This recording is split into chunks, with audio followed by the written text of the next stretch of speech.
Hello guys, today we were gonna talk about the variety of carbon compounds. Okay, this is so one last lesson and then tapos na tayo for this quarter. Okay, variety of carbon compounds. So alam nyo ba, ang carbon is isa siya sa pinaka-importanting element sa mundo. Kaya niyang bumuo ng napakaraming iba't ibang klase ng compounds or combination. For example, yung mga kinakain natin, yung plastic, tsaka kahit sa katawan natin meron tayong carbon. So, isa siyang special element kasi meron siyang kakayahan or ability to connect sa maraming ibang atoms. So, today, in this lesson, we will talk about why special yung carbon. Okay, so this is our core competency. Explain how the structure of the carbon atom affect the type of bonds it forms. So, pag-aaralan natin kung bakit yung carbon is nakakabuo siya ng napakaraming klase ng bonds or connection sa ibang atoms. And yung secret niya is nasa structure niya. So, or kung paano siya, kung paano gawa yung carbon. So, yung carbon kasi meron siyang four na arms, kamay. Kung 'di ba yung ano, yung octopus meron siyang eight na kamay. So, kaya niyang humawak ng napakaraming bagay. Ito namang carbon atom, meron siyang four arms na tinatawag na valence electrons. And because of that, kaya niyang mag-bond sa iba't ibang paraan. It can be single, double, or triple bond. So, ibig sabihin, flexible si carbon and kaya niyang makipag-connect sa maraming atoms para makabuo ng simple hanggang sa complex na compounds. So, this lesson is all about kung paano nagiging special yung carbon dahil sa structure niya. So, ang carbon atom ay mga chemical substances na may carbon atoms. Ang carbon compounds pala ay mga chemical substances na may carbon atoms na nakakabit sa iba pang elements like for example sa hydrogen, oxygen, nitrogen. So, ang carbon is kakaiba siya dahil kaya niyang like mag-bond sa iba't ibang paraan. Yung double, single, double, tsaka triple bond. So, kung titignan natin, may mas maraming like carbon compounds compared sa compounds ng kahit anong elements except for hydrogen. Ayan, why? Bakit kaya? That is because kaya niyang mag-form ng carbon or kayang mag-form ng carbon ng iba't ibang shapes like straight chains, rings, or branches. Okay, so kung titignan nyo dito, yung 109.5 angle, yan yung angle ng mga bonds ng carbon sa isang tetrahedral shape, kaya stable ito. Ayan, yan namang 1.54A tapos may bilog sa ulo. Ito yung distance niya or ito yung distansya ng band or yung pagkakadikit-dikit nila sa pagitan ng dalawang atoms kapag single bond siya. Ayan, single bond ibig sabihin isang straight line siya. So, ibig sabihin sobrang flexible at stable ng carbon kaya siya naging building block ng buhay natin. Ayan. So, yung N-butane, ito, isa siyang example ng carbon compounds. So, meron siyang apat na carbon atom. 1, 2, 3, and 4. So, nakakabit siya sa isa't isang single chain. Ngayon, pag-usapan natin yung mga uri ng carbon atoms. Meron tayong first is primary carbon atom. So, ayan. Ito yung symbol niya. 1 degree. Parang ganyan. So, ang carbon atom na nakakabit lang sa isang ibang carbon atom is tinatawag na primary carbon. So, sa chain ng butane, yung carbon na nasa magkabilang dulo or ends niya is yun yung primary carbon atoms. Kasi isa lang yung nakakabit sa kanila. Ganyan lang. Isa lang. Ayun. Kapag naman secondary carbon atoms or 2, ayan, 2 degree. So, ang carbon atom na nakakabit sa dalawang ibang carbon atom is tinatawag na secondary carbon. So, sa gitna siya ng chain ng butane ito. Kasi meron tayong, may dalawa tayong secondary carbon atoms kasi like nakakonekta siya sa dalawang carbon. Yan, so 2 degree na siya kasi dalawang carbon na yung nakadikit ito tsaka ito. Tapos ito naman nakadikit naman ito tsaka yan. Ayan, so it's just simple. Yung dulo ng carbon or yung dulo ng chain is tinatawag na primary carbon. And then yung nasa gitna naman is secondary carbon. Ayan, so makikita natin dito yung mga position ng carbon sa chain is important siya para malaman kung anong klaseng carbon siya. And then, ba't wala yung ano niya? Pero dito, ang ano nito is types of carbon compound at ito. Okay, let's just skip this one. Ayan, so ito tayo, carbon allotropes. So, ang carbon allotropes or ang allotropes is iba't ibang form ng isang element. So, ibig sabihin, pare-pareho silang gawa sa carbon pero iba-iba, different yung arrangement ng mga atoms nila. And because of that, nagkakaroon ng uniqueness sa property ng bawat isa. Kahit pareho silang gawa sa carbon. So, iba't ibang, may iba't iba tayong um, allotropes ng carbon. Yan, yung amorphous carbon, diamond, graphite, graphene, and fullerenes. So, kapag sinabi nating amorphous carbon, ito yung carbon na walang maayos or fixed na structure. So, kagaya siya ng charcoal or yung soot. Ayan. Tapos, kapag naman diamond, so, ang atom ng carbon is arranged siya sa isang like napaka-stable and rigid na structure, just like yung diamond. So, siya yung pinakamahirap na basagin and pinakamatibay na material. Tapos kapag naman graphite, ang carbon atom naman nito is naka-layer siya. Kagaya nung parang naka-stack na papel. Ganun. So, madali itong madulas and ginagamit siya sa mga lapis. Like, yung lead. Lead pala, lead. Yung sa lapis. And then, kapag naman graphene, yan, yung graphene, ito naman is maninipis na layer ng carbon atoms. And then, naka-arrange siya na parang honeycomb pattern. So, sobrang strong and conductive din ito. Kahit manipis siya. And then, ito namang fullerenes. Ayan, so, ito is mga spherical naman or baggy ball structure na parang soccer ball yung itsura. Tapos nanotube, ayan. So, para itong maliliit na tube na gawa sa carbon. So, ginagamit ito sa modern technology. Kasi siya yung napaka-lightweight pero matibay. So, yung mga carbon is meron silang ability to transform into different forms or allotropes. And then each of them, they have unique properties. And so, super versatile and important ng carbon sa nature and technology. So, the inorganic bonds. So, basta inorganic, wala siyang both na carbon and hydrogen. So, ang inorganic compound na gawa sa carbon ay iba siya sa mga organic compounds.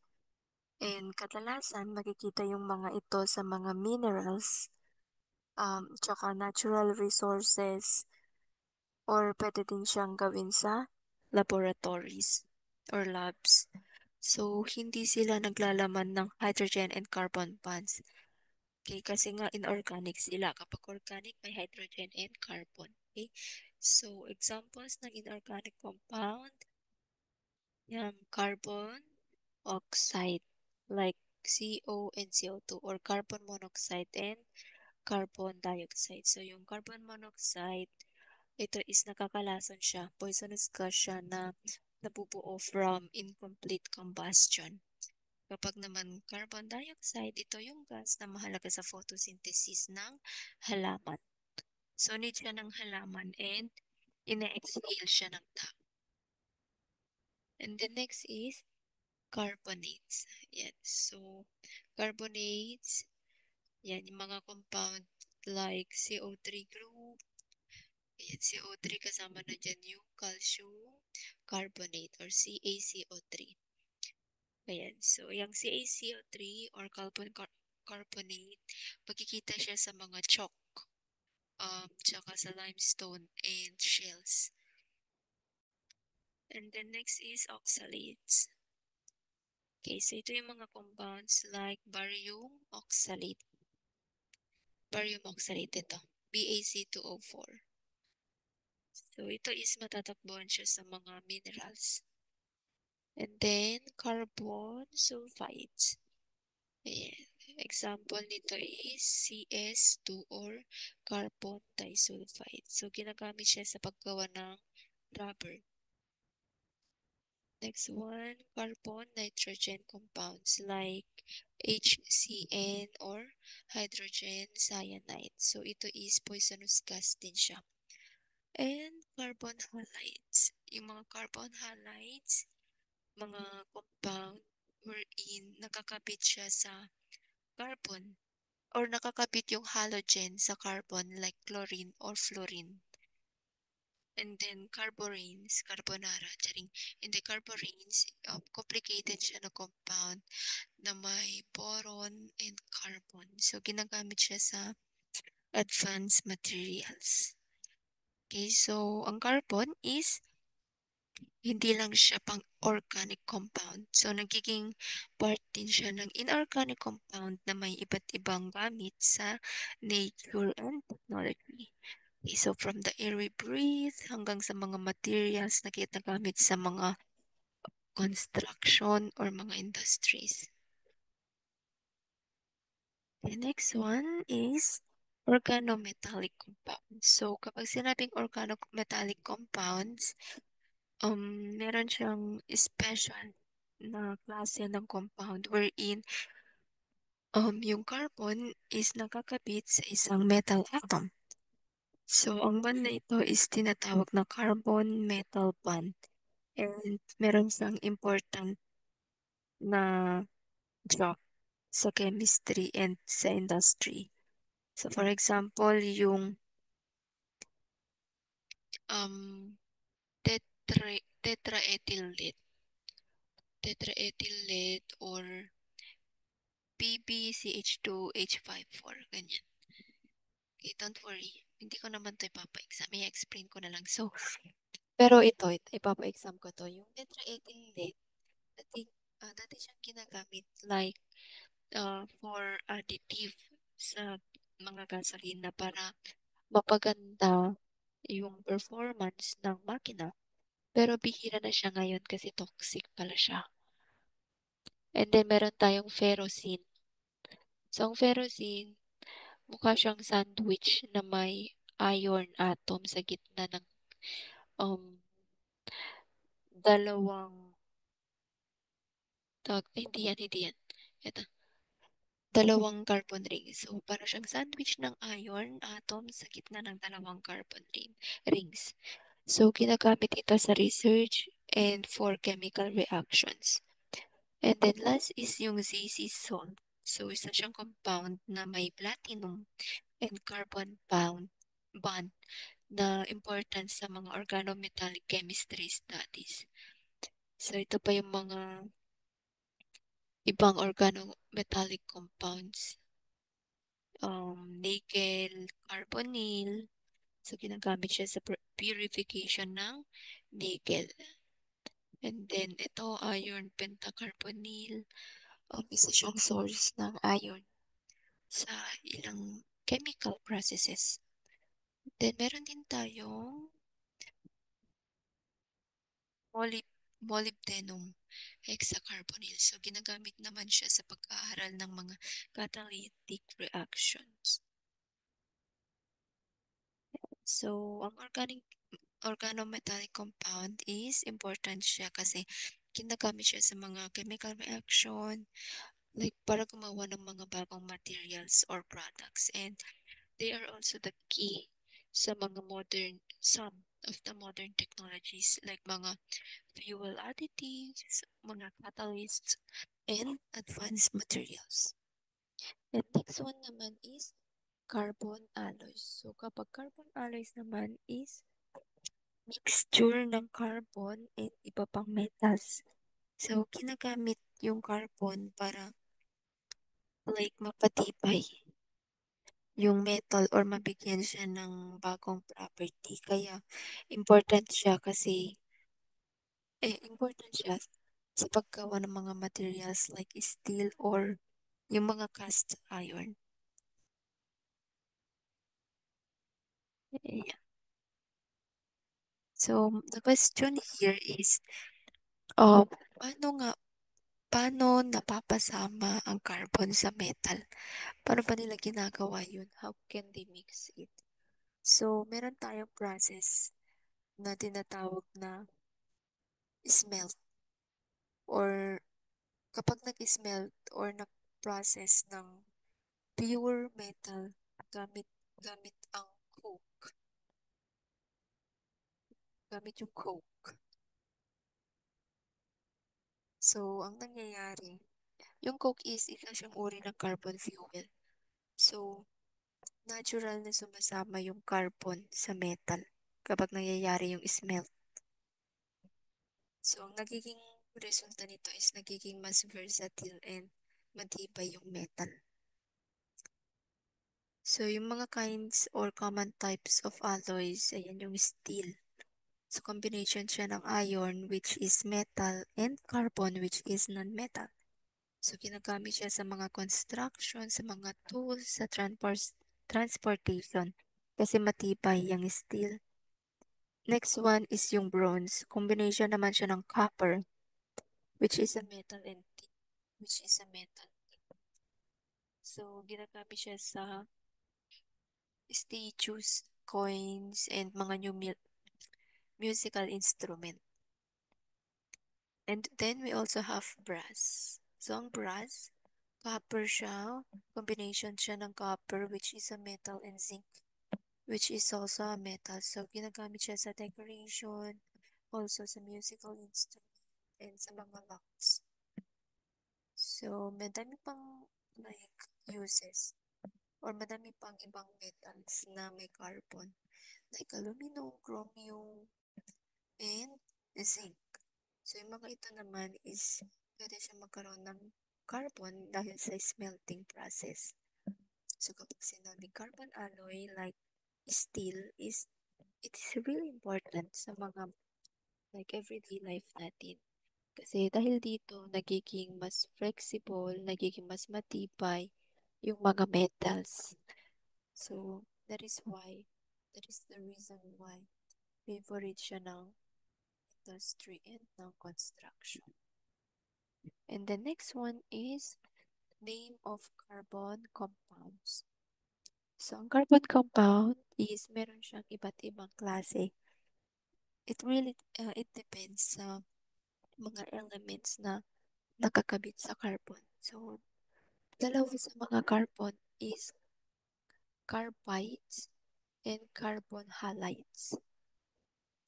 So, kapag sinabing carbides ay binary compound siya, ibig sabihin, gawa ito sa carbon na nakakabit sa isang element na mas mababa yung electronegativity. So, hindi siya ganong mahilig pumatak ng electrons. And examples include aluminum carbide. So, ginagamit siya sa paggawa ng special materials. Next one is calcium carbide. Ginagamit naman to sa paggawa ng acetylene gas. And then silicon carbide. So, isa siyang strong metal na ginagamit for cutting tools and grinding wheels. And then titanium carbide. So, matatagpuan siya sa mga high performance tools and tungsten carbide. Um, Napakatibay nito and ginagamit din siya sa paggawa ng drill bits and cutting equipment. And then next is carbon halides. So kapag naman carbon halides, compounds din siya kung saan yung carbon is nakakabit sa mga halogen or mga elements like chlorine, fluorine, bromine, iodine. So examples include carbon tetrachloride. So ito dati siyang ginagamit bilang solvent tsaka fire extinguisher. Pero delikado pala siya sa kalusugan kaya wala nang gumagawa. And then next one is carbon tetraiodide. So ito naman is isa siyang compound na ginagamit sa mga research.